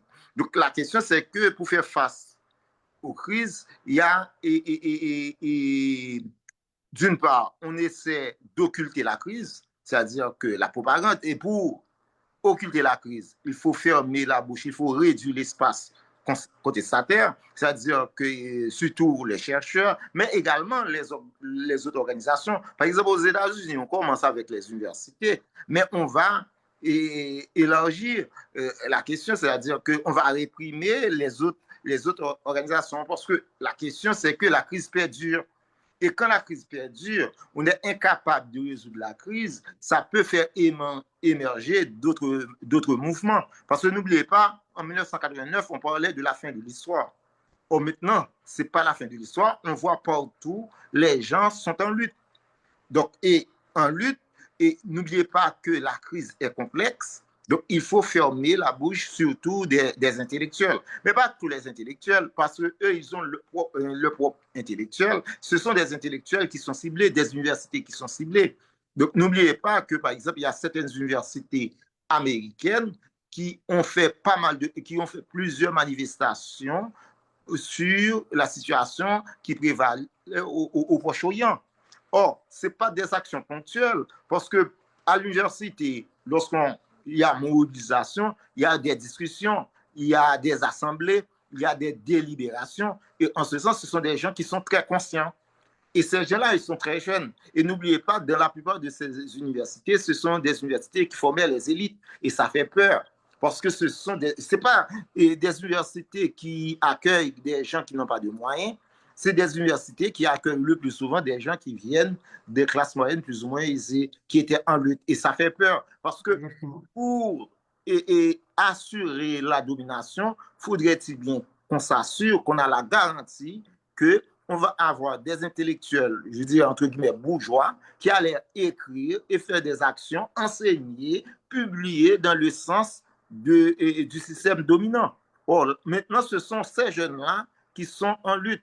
Donc, c'est-à-dire qu'il y a une remise en question du système. Donc, ils sont en train d'anticiper. Donc, ils anticipent pour que ça... Et n'oubliez pas que les États-Unis, c'est le centre du système. Et quand ça pose problème, c'est le système et dans sa globalité qui a peur. Il tente. Merci bien, docteur Georges. Je vais passer immédiatement la parole au professeur Djenaba. Je ne sais pas si elle est toujours connectée. Il posera sans doute sa question sur les réparations. Est-ce que Djenaba a le micro ouvert? Oui, bonjour Christian, comment ça va? Oui, ça va bien. Alors, rapidement, est-ce que tu pourrais, bon, j'ai dit professeur Djenaba, mais est-ce que tu pourrais prendre le temps de te présenter et puis de poser ta question? Merci. Merci, Christian Dejainaba Ndiaye, professeur agrégé de droit à l'Université du Québec à Montréal. Alors, spécialiste droit international, surtout, ma contribution aujourd'hui, en tant que coordonnatrice du collectif, le collectif pour le patrimoine immatériel en francophonie, qui co-organise avec le COPAC et d'autres partenaires aujourd'hui. Je remercie Mbaye, je remercie Christian et moi ont été des promotionnaires à l'Université Laval, en quelque sorte, en philosophie, lui, moi, en droit. Alors, je suis très heureuse de participer à cette activité. Je remercie très sincèrement les collègues pour leur présentation très pertinente et en adéquation, en fait, avec ce que nous retenons par rapport à cette question-là. Je voulais juste revenir sur une chose. Mbaye l'a nommé tout à l'heure lors de son mot d'introduction. Ndeye Marie Fall, Madame Fall, qui est la présidente du collectif. Je tenais à le dire parce que l'organisation du mois de l'Afrique au Québec, ça fait partie de sa vision intégrante une vision qu'elle a depuis plus de 20 ans au Québec et à travers son implication, ses activités et surtout les relations intergénérationnelles qu'elle a pu mettre en place entre les différentes associations, notamment la Table du mois de l'Histoire des Noirs, entre autres. Le COPAC aussi, pourquoi? Parce que comme le COPAC, comme Bail a soulevé tout à l'heure, Christian, je ne sais pas si tu te rappelles, en 2016-2017, on était membre du COPAC. Hein, à ce moment-là, je pense que j'étais la secrétaire pendant 2 ans, 3 ans, pour mettre en place fédérer surtout les efforts dans le but, évidemment, de sensibiliser, de vulgariser, mais surtout de faire comprendre l'importance de travailler ensemble pour pouvoir apporter des solutions. Et l'une des problématiques maintenant, qui date d'ailleurs depuis, je pense que nos conférenciers l'ont bien présenté, qui date depuis tellement longtemps, la question liée à la réparation. Et moi, en tant que juriste, la perspective que je peux amener pour répondre à la question, essayer ou je ne sais pas, répondre ou la poser, qu'importe, mais c'est juste de dire qu'il faut placer la demande de la réparation dans un contexte très particulier, dans cette dimension juridique qui n'est pas la dimension pour régler tous les problèmes. Très rapidement, si tu peux le permettre, Christian, c'est de dire que le droit en soi, le droit international, c'est du droit volontariste. Donc, ce sont les États qui décident ou non de s'engager ou de ne pas s'engager. Deuxièmement, je pense que le collègue Moussa l'a soulevé, la compétence de la Cour pénale internationale, le statut de Rome n'est pas rétroactif. La compétence n'est pas rétroactive, cela veut dire que les faits qui ont eu antérieurement lieu avant l'adoption de la Convention, mais ne sont pas couverts par la Convention. Et je peux continuer ainsi de suite. Je peux prendre la Convention de 1965 pour l'élimination de lutte contre la Convention internationale de lutte contre le racisme de 1965 avec le comité qui est mis en place censé faire en sorte qu'il y ait des réparations lorsqu'il y a des violations. Le droit en soi, avec sa valeur, son objectif ou sa fonction de dire, si vous commettez une infraction, vous allez payer et là, vous allez être sanctionné. Et c'est cette partie-là qui pose problème présentement. Qui sanctionner? On doit établir d'abord les responsabilités avant de demander la réparation. Qui est responsable? A-t-on une liste d'États? On a des éléments en droit international, les principes pour les faits internationalement illicites. On peut s'appuyer là-dessus. On peut s'appuyer sur plusieurs textes antérieurs ou extérieurs. Mais je veux dire juste que le droit en soi, le droit qui a validé en fait l'esclavage. Le Code noir était écrit par des juristes. La colonisation était soutenue par des juristes. Donc, le droit est comme fondamentalement théorisé présentement par des collègues, notamment Okafor, Gatti, etc. Je peux en citer plusieurs sur les théories Tchermos de droit international qui postulent effectivement que le droit international tel qu'il est, mais ne fait que perpétuer la colonisation, ne fait que d'établir des rapports en fait, de domination entre les pays du Nord global versus les pays du Sud global.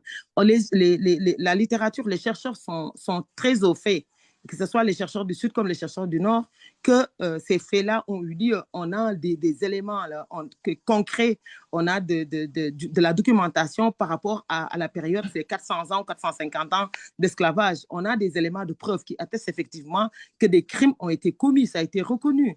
Mais encore, quand on se questionne en 2025, pourquoi il n'y a pas de réparation à tout niveau, hein, réparation économique, financière, réparation morale, qu'importe, basée sur l'approche droits humains, qu'importe. Mais si l'on se questionne en 2025, c'est parce que, à mon avis et à mon humble avis, c'est que le problème, c'est parce qu'au niveau du continent, quand je parle du continent africain, je parle de la descendance africaine, des communautés de descendance africaine, on a peut-être de la misère, nous autres, à nous réunir autour d'un idéal et d'un objectif et de faire le combat. Je pense que c'est M. Dr Moussa qui parlait tout à l'heure d'un droit collectif et non d'un droit individuel, d'aller vers la collectivisation, d'aller vers une demande de réparation collective. Je pense que l'idée, c'est tout le monde, les géographes, les anthropologues, les historiens, on est les collègues en sciences de l'éducation, on a un devoir et surtout d'établir les deux pas, c'est-à-dire la liste des personnes qui ont la liste des États qui ont été à l'origine, même si le travail a été fait, de l'actualiser et d'aller vers une demande formelle, encore une fois, une procédure formelle envers ces États-là pour leur demander, même si toute ce qu'on appelle la Charte des droits humains, notamment la Convention, la Déclaration, la Charte des Nations Unies, tous ces instruments juridiques-là ont été adoptés au lendemain de la Deuxième Guerre mondiale, mais on a quand même pendant la période de l'esclavage, on a des instruments juridiques sur lesquels on peut se baser pour aller faire une demande, une réparation. Et je terminerai par ça, le travail qui a été fait par Amadou Mokhtarbo, évidemment par d'autres, que ce soit au niveau de l'UNESCO, par rapport à la restitution des biens, mais c'est global en fait, c'est holistique. C'est toute une question sur la reconnaissance. Et Cheikh Anta Diop, que nous célébrons chaque 7 février pendant le mois de l'histoire des Noirs, disait que le problème était très profond et l'assimilait en quelque sorte à l'esclave qui, libéré à un moment donné, ne sachant pas où aller, fait demi-tour. Et c'est lui-même qui s'offre. Donc, les populations qui sont victimes de l'esclavage ou sont victimes de la colonisation, mais il y en a qui considèrent qu'il faut passer son tour et aller de l'avant. Mais parce qu'on a de la difficulté, puis ça s'est démontré aussi, on a vu les victimes par rapport aux actes aux violations sexuelles, etc. Souvent, les victimes ont de la misère à se positionner, souvent ont honte aussi de se positionner ou de réclamer des réparations. Donc, le problème en soi, il est là. Nous devons, et je termine par là, nous devons, à mon avis, travailler davantage dans une certaine collaboration, c'est-à-dire développer cette approche très ouverte, très inclusive.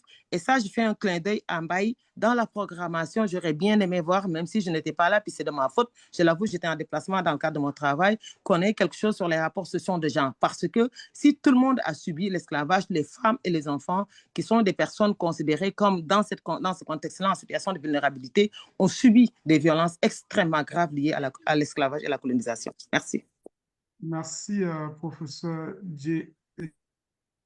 Merci, professeur Djenaba, pour cette ouverture, c'est-à-dire sur les aspects liés justement aux questions de genre. Je pense que Georges a un peu abordé la question en parlant justement des classes sociales. Mais en vous écoutant, finalement, j'ai presque envie de dire que est-ce on n'est pas mal barré, pour le dire trivialement? Est-ce que, je veux dire, ceux qui nous écoutent devraient peut-être se poser la question, effectivement, quand le professeur Djenaba parle effectivement du caractère un peu volontariste du droit international. On le voit un peu aujourd'hui avec toute la question de Gaza. On disait en blaguant que si tu penses que tu es inutile, pense un peu au droit international. Alors, si effectivement le droit international n'est en quelque sorte, hein, je réduis un peu ça à un rapport de force, hein, à l'image des rapports de force géopolitiques, qu'est-ce qui nous reste encore? C'est-à-dire, oui, docteur Moussa, vous avez abordé des stratégies, leviers diplomatiques, mais au jour auquel nous sommes rendus, ceux qui vous écoutent, qui ne sont peut-être pas très outillés intellectuellement, comment est-ce qu'on s'y prend? Si je veux participer à ce mouvement, à cette lutte. On dit souvent que seule la lutte libère, hein. Je comprends que la question du droit ne viendra que peut-être supporter des dynamiques, mais concrètement, qu'est-ce que ceux qui vous écoutent, si on devrait commencer demain? Oui, on essaye de participer à des webinaires comme ceux-ci, de s'informer, autres, mais si on veut immédiatement entrer dans l'action, hein, poser les jalons qui pourront peut-être porter plus tard, qu'est-ce qu'on fait? C'est que je ne voudrais pas qu'on se sépare. Ce n'est pas encore la fin. Je vais encore vous présenter quelques questions, mais immédiatement, ce qui me venait en tête, c'est comment se séparer sur une note positive, même si le diagnostic peut être difficile, mais nécessaire. Moi, la réponse souvent à ces questions qui sont posées, c'est de dire les réparations, c'est avant tout une lutte politique et pas une lutte juridique. Voilà, donc c'est au niveau de la politique, et au niveau de l'engagement politique, de l'unité et de l'organisation politique, ça se passe qu'on peut toujours dire oui, ça ce n'est pas rétroactif, mais on peut toujours aussi dire c'est un crime contre l'humanité imprescriptible, donc normalement il doit être réparé. On a les arguments juridiques, c'est pas ça le problème. Et aussi, il faut jamais tomber dans le débat sur les praticabilités. Comment on va faire? Oui, maintenant, on va pas retrouver on peut retrouver, c'est sur le principe qu'il faut se battre. Et sur ça, c'est une lutte politique. Comment il faut faire? Moi, je pense que les CARICOM ont déjà montré un exemple concret. Ils se sont organisés, ils ont créé une commission, ils ont créé un plan d'action, ils ont des bureaux nationaux dans chacun des pays. Ils ont déjà déposé, si je me souviens, des demandes formelles à certains pays qui vont, bien sûr, l'Angleterre rejette, mais ils ne vont pas le rejeter. C'est-à-dire il faut tout le temps par exemple, aux États-Unis, il y a une loi qui revient au Parlement, au Congrès américain. Les députés africains-américains le remettent chaque année et chaque année, elle est rejetée. Mais il faut tout le temps, voilà, c'est en s'organisant, c'est en, parce que, attention, ceux gens qui refusent euh, ce droit aux réparations, demain, ils vont venir, oui, l'Ukraine, il faut boycotter la Russie parce qu'ils ont attaqué, ils ont fait, il faut leur dire, oui, oui, d'accord, on est d'accord que tout crime doit être réparé, mais voici celui-là là, que vous avez. Donc, c'est pour ça que j'ai dit, ce doit être un outil qui nous donne aussi un pouvoir, une certaine supériorité, je vais dire, éthique par rapport aux autres. Parce qu'ils viennent pour les droits de l'homme, ils disent, vous êtes des dictateurs, vous êtes ceci. Ils viennent donner des leçons. Il faut leur préparer ce dossier. Ça aussi, c'est très important. Bien sûr, le rapport de force, pour le moment, n'est pas de notre côté, mais je pense que la question des réparations est une question qui peut unir, créer une solidarité entre les Africains et les diasporas. Vous savez, l'Afrique a trahi la diaspora à Durban. Quand les présidents sénégalais, nigériens, je ne sais plus combien de présidents africains ont dit « Oh non, les réparations, on ne peut pas réparer ce qu'on nous a fait, il faut laisser tomber ». Et vraiment, les associations de la diaspora qui sont venues, qui se sont préparées, ont trouvé ça comme un couteau dans le dos. Donc, l'Afrique a été absente de la question des réparations depuis que Abiola a été tué en prison. Il se réveille maintenant avec... alors, on connaît les faiblesses de l'Union africaine, on connaît l'intimidation, la pression, mais je pense que ça peut aussi être un moyen de créer cette solidarité et travailler. Et c'est aussi dans la lutte qu'on s'exprime, c'est dans la lutte qu'on développe et tout ça. Donc, c'est pour ça que j'ai dit, c'est une question tellement juridiquement, éthiquement, politiquement valable pour nous réunir ce que j'appelle l'Afrique globale. L'Afrique globale, c'est-à-dire l'Afrique et ses diasporas, ses différents types de diasporas. Et voilà, donc, au contraire, ce n'est pas parce que les autres en face, pour le moment, ils sont assez forts pour pouvoir le refuser. Bon, il faut dire aussi qu'ils sont en déclin, donc il faut aussi prendre en compte le déclin de l'Occident. Hein. Et donc, le jour où on sera en position de force, il faut que tous les dossiers soient déjà prêts. Il faut qu'on ait déjà étudié. C'est pour ça qu'il faut que les juristes puissent étudier tous les arguments que les autres nous renvoient et trouver de par avant à ça des solutions et des réponses. C'est ça, donc c'est une question, je crois, qui s'est accélérée ces 10 dernières années. Par contre, l'erreur à faire, ce n'est pas perdre son temps à faire des grands calculs, à dire combien ça va coûter, combien de trillions et des milliards. Ça, par contre, moi, je demande, même si les gens qui font trop sont là-dedans, ce pas des gens qui sont en fait instrumentalisés pour rendre les choses tellement impossibles qu'elle a dilué dans la difficulté. Non, comme je dis, les différentes dimensions de la réparation sont là.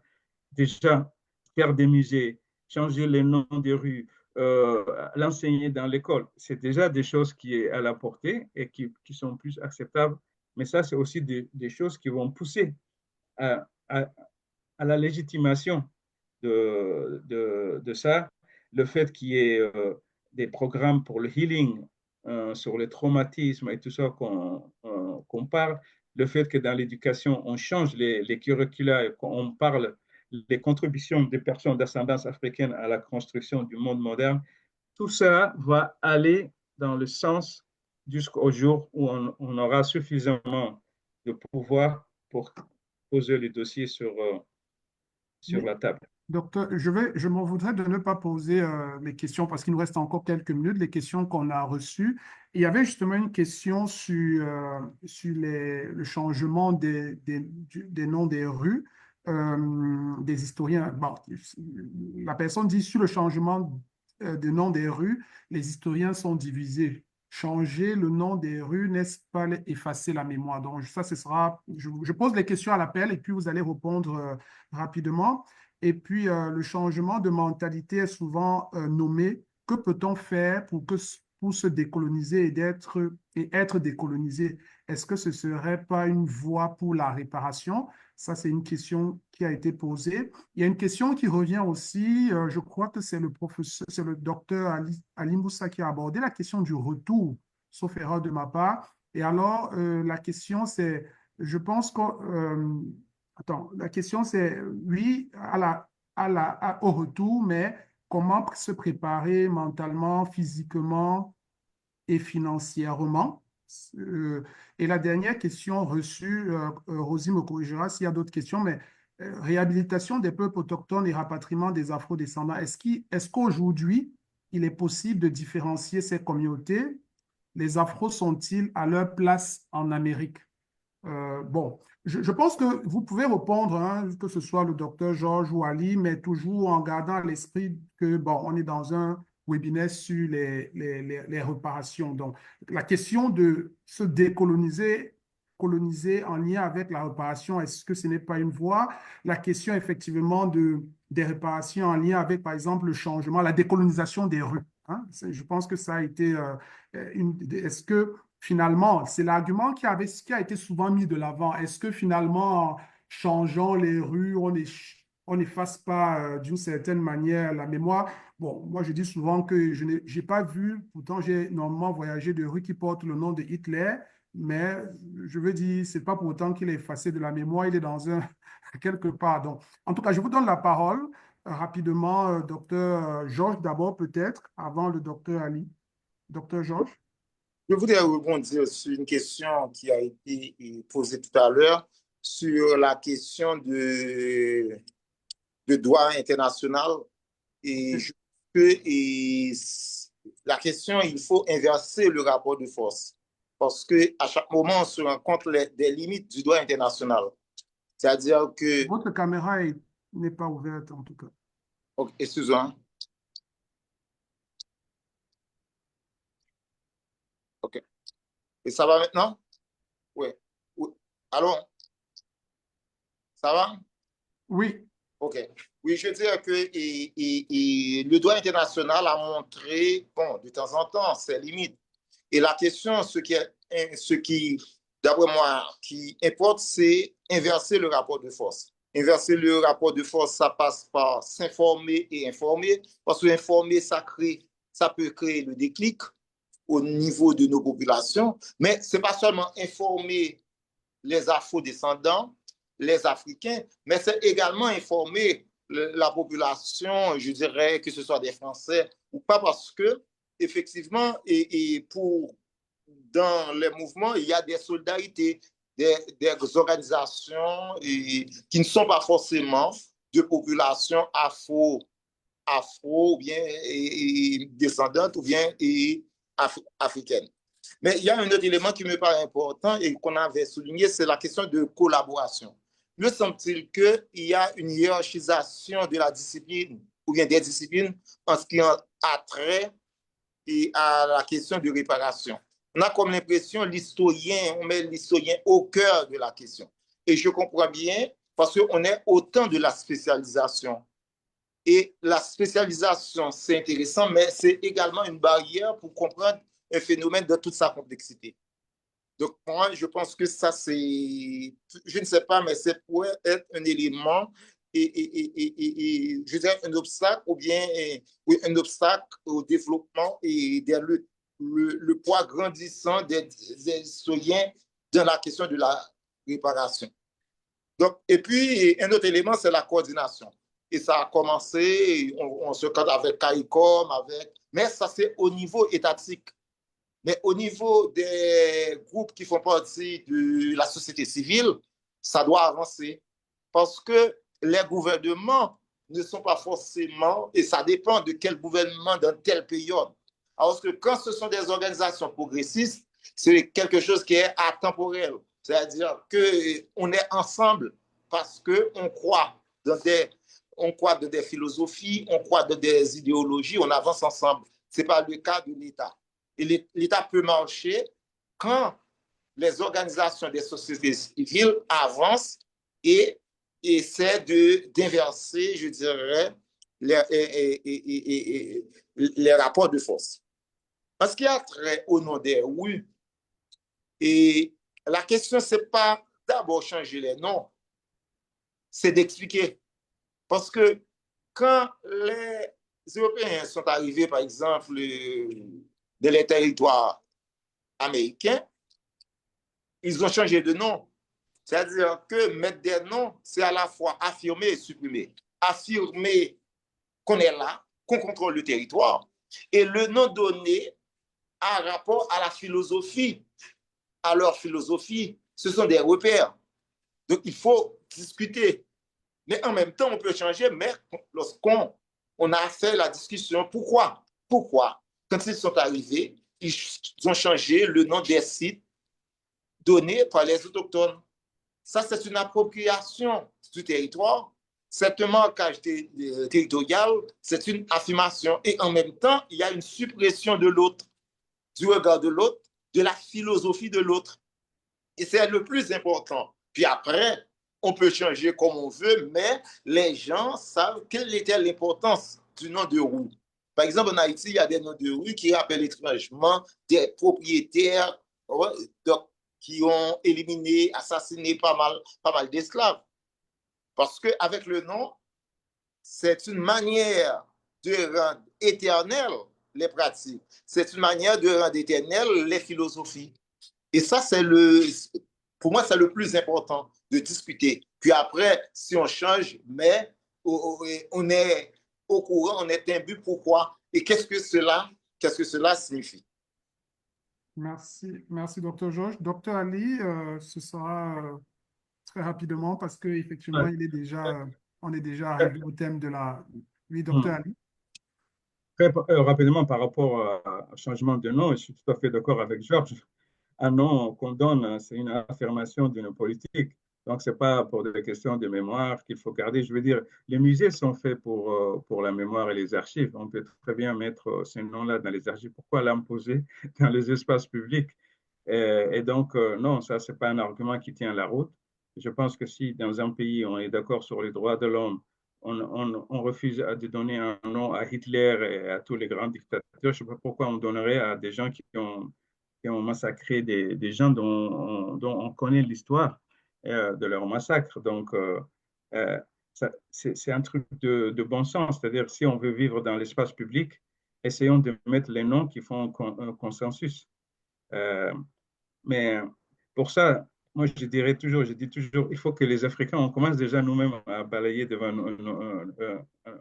notre porte parce qu'il y a encore dans nos pays africains plein de noms de colonisateurs et tout ça qui sont là. Là, l'autre jour, je suis allé il y a quelque temps à Dakar, je vis Inori Colbert,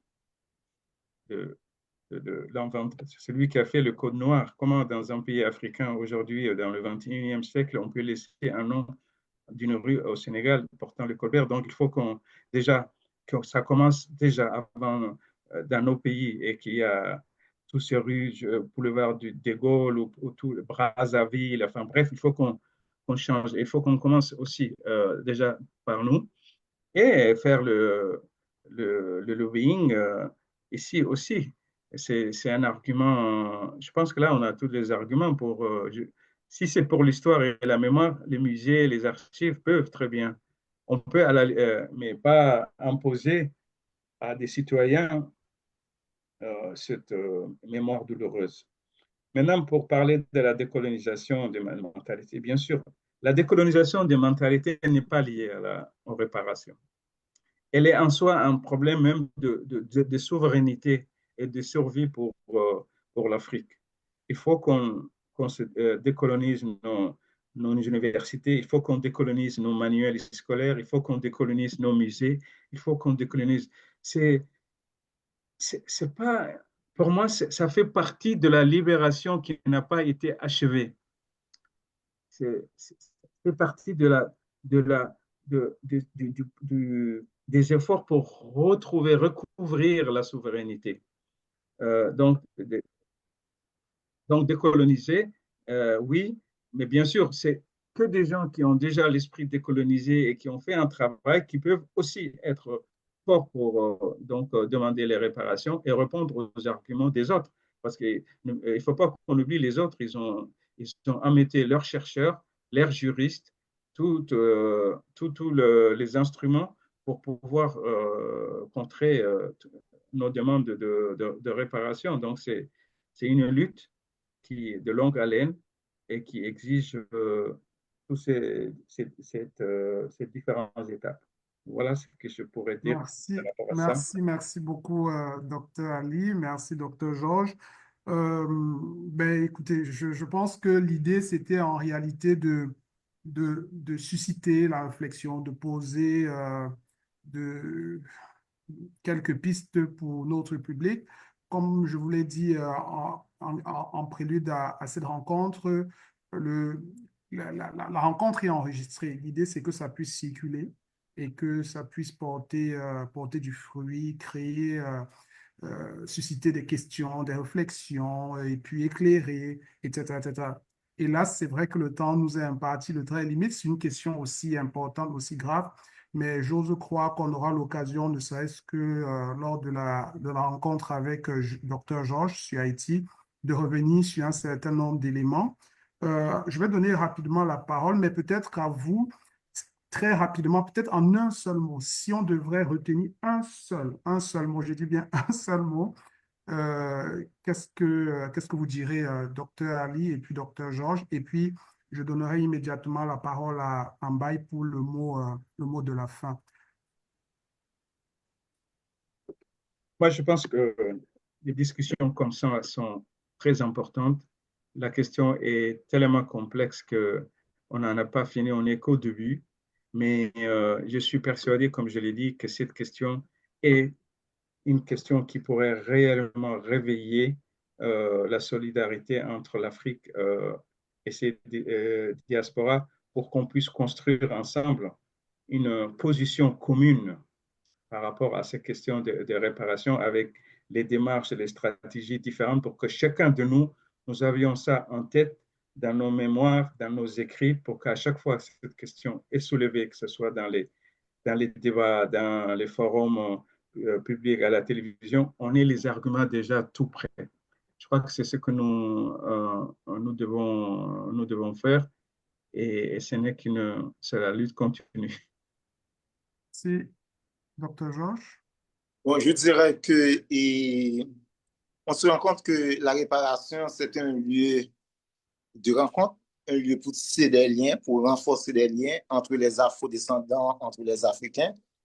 Et on se rend compte que c'est une construction, on est en pleine construction, et puis on avance. Merci, docteur Georges. Alors, on va faire circuler les ressources sur la page de Jeunesse afro-québécoise sur les questions liées justement aux réparations pour ceux qui voudront approfondir leurs connaissances là-dessus. Je donne directement la parole à Mbaye pour le mot de la fin. Ça a été un plaisir pour moi d'être le facilitateur de ce webinaire et je vous dis grand merci. Merci Christian et tu l'as très bien facilité. Tu l'as mené de main de maître. Merci beaucoup à Dr Georges qui nous a amené à voir tellement d'implications de la question de la restitution et j'ai déjà hâte, et ainsi tout le monde, j'imagine, à l'écouter le 17 mai prochain à 15 heures aussi sur la question de Haïti spécifiquement. Dr Ali Moussa, toujours un plaisir de vous écouter. Les pièges, moi j'ai noté les 7 pièges là parce qu'on peut s'en servir même ici au Québec. Hein. Il y a des discours publics qu'on nous sert et puis bah, il faut s'outiller. Je pense que vous nous avez outillés. C'est toujours intéressant de vous écouter. Je rappelle que Ali Moussa a été ici à Québec en 2018, pendant le mois de l'histoire et noire, dans le cadre d'une collaboration entre la table de concertation du mois de l'histoire et noire et le centre de recherche CELAT. Et il a donné une conférence très intéressante. Moi, j'ai encore le texte que je relis. Ça portait sur la déportation qui n'est pas seulement, qui n'a pas qu'une dimension démographique. Souvent, quand on parle de la traite négrière, on voit juste les 11 ou 13 millions, mais c'est fut aussi un transfert technologique de l'Afrique vers les Amériques qui ont développé les Amériques. Et Dr Ali Moussa a mis un accent très intéressant là-dessus. La science, le savoir, la technologie de l'Afrique a été transportée ici dans les Amériques. J'ai le texte de la conférence si vous voulez. Je peux vous partager ça. Donc, c'est toujours un plaisir. Mon petit doigt me dit que c'est pas la dernière fois qu'on vous voit ici au Canada. D'ailleurs, vous serez là en mai, je pense, à Ottawa Oui, aussi. oui, je serai à Ottawa, Parfait. oui, à l'université d'Ottawa. Alors, si Georges, vous êtes là-bas à Ottawa? Oui, oui, oui, oui, je suis là, juste Bah, là-bas. ce serait bien. On a une réunion à l'université sur les savoirs pratique endogène. C'est quelle période? C'est le 21 mai OK, eh bien, OK. Donc, on va se rencontrer le 21 mai. et le 21 le 4. Un grand merci aussi à Madame Marine Deyfal. Je ne sais pas si elle est en ligne, là. Elle est à Dubaï présentement. C'est une aînée de la communauté, évidemment. Comme Africains, on respecte beaucoup les aînés.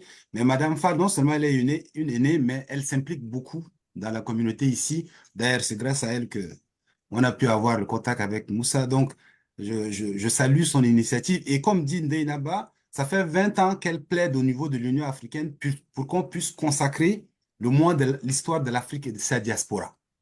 Puisse notre petite initiative à Québec constituer un catalyseur vers cette reconnaissance-là un jour. Puis, en ligne, il y a environ 256 personnes qui vous suivaient. Pour un samedi, c'est quand même pas mal. Puis la vidéo va continuer à suivre, à circuler dans le sens de la pédagogie, comme dit Christian, que les gens suivent ça. Alors, je voudrais terminer en rappelant quand même les prochaines activités, là, rapidement. Euh, le, le 10 mai, on parlait souvent du retour. Comment on va retourner? Ben, il y a un entrepreneur africain à Québec qui facilite le retour. Il a créé une entreprise qu'on appelle Afro Immobilier. Donc, si vous êtes entier africain à Québec, vous voulez retourner un jour en Afrique, bah, il vous accompagne dans votre projet de retour. Pour construire là-bas, c'est Wilfried Ouedraogo, qui est d'ailleurs commanditaire aussi du mois de l'Afrique cette année. Il fait sa présentation donc samedi prochain à 16 heures en ligne aussi. Si vous voulez retourner, comment il va vous aider sur le plan immobilier. Et puis, on retrouvera déjà le docteur Georges le 17 mai, un samedi à 15 heures sur le cas de Haïti spécifiquement. Je remercie les autres organisateurs, le Forum Jeunesse Afro-Québécois, qui a son événement, Rosie, je pense, c'est le 24 mai, une soirée de reconnaissance pour les jeunes afro de Québec. La DESUAL, c'est la délégation des étudiants de l'Université Laval qui font la simulation de l'Union africaine chaque année à Washington.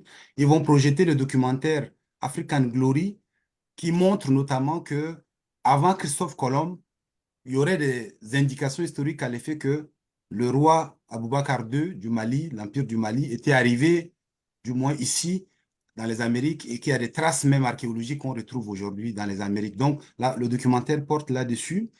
Euh, L'organisme de Madame Fall, le collectif pour la promotion du patrimoine immatériel en francophonie, va faire deux activités très intéressantes. Une le 24, le 26 mai, qui rend hommage à Amadou Makhtar Mbou, l'ancien directeur, grâce à qui nous avons notamment la série L'Histoire générale de l'Afrique, et Frédéric Mayor. C'est une activité en ligne.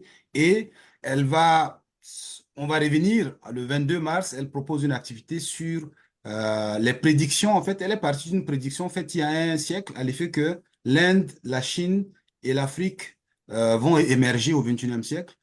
Alors, on se dit, l'Inde et la Chine ont émergé, qu'attend l'Afrique? Donc, c'est un débat aussi sur cette thématique-là, le 22 mai. Je pense le docteur Ali Moussa sera là aussi, le 22 mai. Et donc, nous, au niveau du COPAC, notre activité, nous avons la projection le 31 mai sur le documentaire L'Afrique, berceau de l'humanité et des civilisations modernes.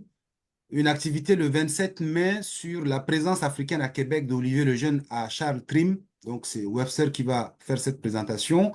Nous avons une discussion entre les aînés de la communauté et les jeunes de la communauté sur la thématique Vivre son africanité à Québec, dialogue intergénérationnel. Donc, les jeunes Africains qui sont nés ici ou qui grandissent ici, comment vivre africain à Québec. Donc, autant de thématiques qui meublent la première édition du mois de l'Afrique à Québec du 3 au 31 mai. Merci beaucoup à vous. Puis je vous souhaite une bonne fin de semaine. Et Merci merci. beaucoup. Bientôt. Merci. Félicitations. Merci. Merci.